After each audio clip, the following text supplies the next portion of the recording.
Now that you're sitting comfortably, I shall begin.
How long did it take you to learn how to do it?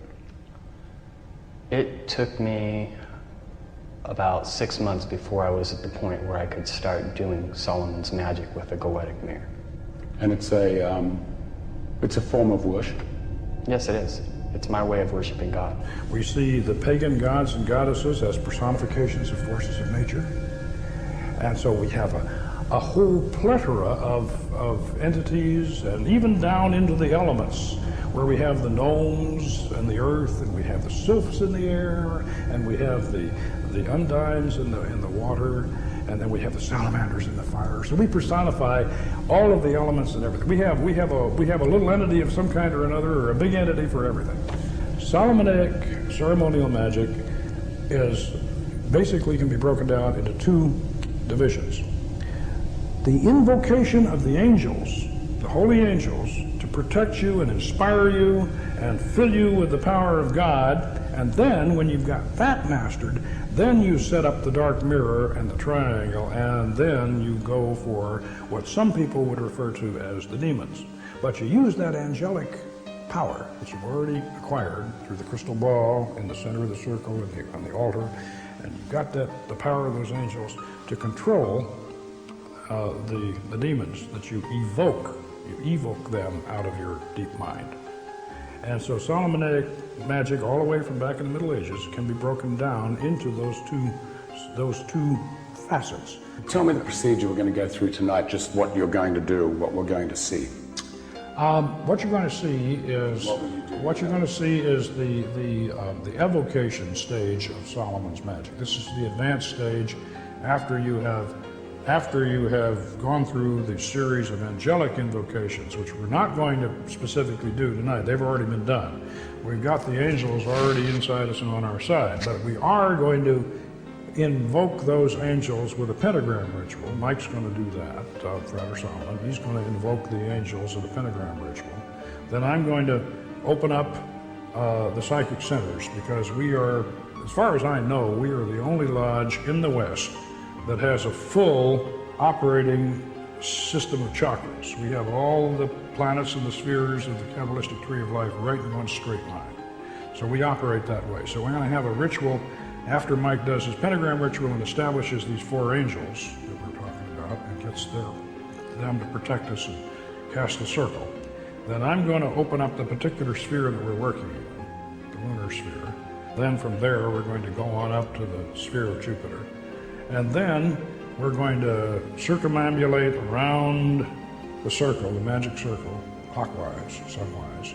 And then we're going to get on that mirror, and Mike is going to be staring into the mirror, and I'm going to sit behind him as the magus, and I'm going to conjure, and he will go into a trance.